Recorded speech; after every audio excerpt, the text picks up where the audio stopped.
Karma awalnya adalah istilah yang banyak diperkenalkan oleh agama-agama kuno yang bercorak politeisme, terutama Hindu, Buddha, Jawa kuno, dan masih banyak lagi. Selama ini, karma banyak dipahami masyarakat sebagai mirip dengan hukum tabur tuai dalam agama Kristen. Singkatnya, kalau manusia melakukan kebaikan, maka akan menuai kebaikan juga. Begitu pula sebaiknya, manusia akan menuai apa yang dia tabur sebelumnya. Apakah pendapat ini benar? Secara singkat, iya, benar. Tapi cara kerja karma itu tidak sesimpel itu. Cara kerja karma ternyata sangat berkaitan dengan hukum-hukum ilmiah. Dan karma itu sebenarnya adalah sesuatu yang sangat sains. Cara kerja hukum karma itu ternyata sangat berkaitan dengan organ tubuh kita sendiri, di mana tubuh kita adalah kendaraan kita selama hidup di dunia ini. Kalau kita menyadari cara kerja karma, kita bisa terbebas dari siklus karma dan bisa menjalani hidup dengan lebih bahagia. Jika kalian membaca buku karma dari Seth Guru ini, ternyata ada beberapa pemahaman karma yang agak keliru yang beredar di masyarakat. Sebenarnya, karma itu tidak ada hubungannya dengan pahala dan hukuman atau dosa. Karma juga tidak ada hubungannya dengan Tuhan di langit, pembalasan ilahi, kebajikan dan dosa, baik buruk, Tuhan dan iblis, atau surga dan neraka.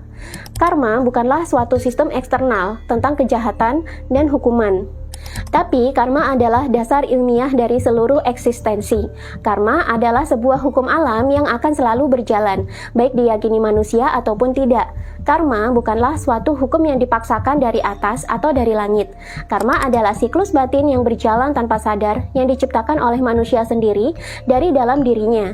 Karma ini bekerja secara bawah sadar yang tidak disadari manusia dalam kesehariannya, dan karma ini bekerja secara kompulsif dan siklis. Maksudnya gimana? Kompulsif adalah kecemasan di mana pikiran itu dipenuhi dengan pola pikiran yang menetap atau fixed mindset dan tidak dapat dikendalikan oleh manusia, sehingga tanpa disadari manusia seperti dipaksa untuk terus-menerus mengulang tindakan tertentu. Dalam jangka waktu lama, ini akan menyebabkan stres yang signifikan dan mengganggu keberfungsian sehari-hari. Dan karma itu bersifat siklis, artinya jika kita tidak pernah menyadari karma kita, maka kita akan cenderung mengulang-ulang lagi karma yang sama terus-menerus. Yang diulang di sini adalah pola kejadian atau perilakunya, sehingga manusia akan menerima kehidupan atau ganjaran yang cenderung sama terus-menerus. Karma sebenarnya adalah sebuah sistem kehidupan yang terletak di pikiran bawah sadar kita sendiri. Ingat, pikiran manusia itu ada dua, pikiran sadar atau conscious mind dengan pikiran bawah sadar atau subconscious mind. Celakanya, pikiran bawah sadar itu mengontrol 80-90% kehidupan kita tanpa kita sadari. Jika pikiran bawah sadar kita itu mayoritas menyimpan karma buruk, maka keburukan juga akan cenderung terjadi di kehidupan kita. Inilah sebabnya kenapa ada manusia yang mengalami kemiskinan menahun, stres terus-menerus, dimanfaatkan orang lain terus-terusan, terus mengalami kegagalan dalam hidup atau mengulang hal-hal buruk dalam hidupnya. Sebenarnya, apa yang terjadi dalam hidup manusia itu tergantung pada apa yang dimiliki oleh gudang karma, yang berawal dari mindset-mindset mereka yang semuanya berlokasi di pikiran bawah sadar. Pikiran bawah sadar adalah perpustakaan karma yang luar biasa besar. Dan ingat, pikiran bawah sadar manusia itu terus berkembang tanpa izin kita, dan tanpa kita sadari.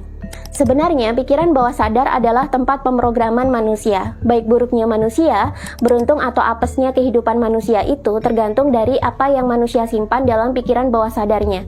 Jika Anda cukup sadar atau sudah pernah mempelajari ilmu pikiran bawah sadar, maka Anda bisa membentuk blueprint untuk diri Anda sendiri. Karma kita yang terletak di pikiran bawah sadar ini sebenarnya turut berperan penting dalam menciptakan cetak biru atau blueprint manusia. Dengan memahami hukum dan siklus karma, berikut cara kerja karma, maka Anda akan menjadi pencipta dari nasib Anda sendiri. Ketika Anda sudah bisa menerima dan mengatakan bahwa inilah karma saya, maka artinya Anda telah menerima hidup Anda, dan Anda bersedia bertanggung jawab atas hidup Anda sendiri. Dengan mengalihkan tanggung jawab dari Tuhan ke diri Anda sendiri, maka Anda telah menjadi penentu takdir Anda dalam hidup. Inilah hikmah dari menyadari hukum karma. Dengan demikian, Anda tak lagi menyalahkan keadaan dan tak lagi menyalahkan Tuhan atas apa-apa yang terjadi di diri Anda. Karena Anda mulai sadar bahwa realita Anda adalah refleksi dari apa yang Anda ciptakan dari dalam diri Anda sendiri. Ingat, pikiran, baik pikiran sadar maupun pikiran bawah sadar dan perasaan adalah ranah batin manusia. Pikiran dan perasaan berperan besar dalam bagaimana Anda menciptakan realita yang ada di luar diri Anda. Menurut ulasan Sadhguru dalam buku Karma ini dijelaskan bahwa karma itu seperti software yang sebenarnya sudah ditulis oleh manusia itu sendiri secara bawah sadar. Jika manusia tidak pernah menyadari dan menulis ulang software karma ini, maka hidup manusia, rutinitas dan polanya akan seperti dipaksakan dari luar, bukan dari dalam dirinya sendiri. Dia akan menjadi manusia yang dikontrol oleh realita dari luar diri, bukan dia yang membuat realitanya sendiri. Karma adalah software yang bisa ditulis ulang, dibuang, atau dijauhkan. Lalu bagaimana sebuah karma itu terbentuk? Jika kalian ingin tahu lanjutannya, komen di bawah video ini, nanti akan saya buatkan kelanjutannya. Dan buat kalian yang ingin memiliki buku-buku yang ada di dalam video ini, kalian bisa klik keranjang kuning yang ada di TikTok saya dengan cara klik playlist yang ada di akun TikTok saya, lalu klik keranjang kuningnya dan check out dari situ. Jangan lupa untuk follow TikTok saya juga di @lia_lestari29 untuk mengetahui update buku-buku menarik lainnya. Jika kamu tidak bahagia dalam hidup dan terus mengulang-ulang kesalahan yang sama, bisa jadi kamu sekarang sedang terjebak dalam sebuah siklus karma. Karma bukanlah hal yang mistis, apalagi ajaran sesat.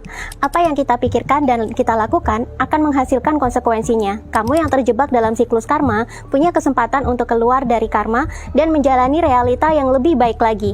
Bahkan kamu juga bisa menuntaskan karma yang merupakan bawaan dari past life atau kehidupan sebelumnya yang siklusnya terus berulang di kehidupan sekarang. Dan kamu juga bisa membentuk DNA baru yang bebas dari karma dan bisa menurunkan DNA ini ke anak cucumu sehingga siklus karma tidak berulang di mereka dan mereka menjadi generasi emas. Bagaimana caranya? Kita akan bahas di online kelas minggu ini dengan tema Rahasia Karma, Past Life, Penyembuhan, dan DNA. Kelas ini juga dilengkapi dengan meditasi dan hipnoterapi untuk membantu kamu keluar dari siklus karma. Cek deskripsi video untuk mendaftarkan diri kamu sekarang karena belum tentu saya akan buat online kelas begini lagi.